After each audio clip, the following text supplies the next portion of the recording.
How to see if someone deactivated their Instagram account. Here's how. First thing first, open the Instagram app on your device. Now click on the search icon at the bottom of the screen and search for their exact username.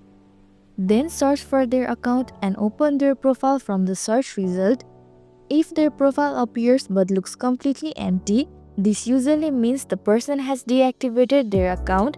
On the other hand, if you can see certain details like their post count, followers, and following numbers, this often means you have been blocked. For more clarity, open any web browser on your device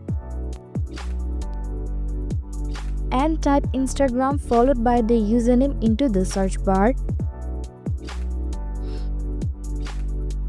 Furthermore, click on the first link that appears. Here, if the profile looks blank, it usually indicates that the account is deactivated or deleted.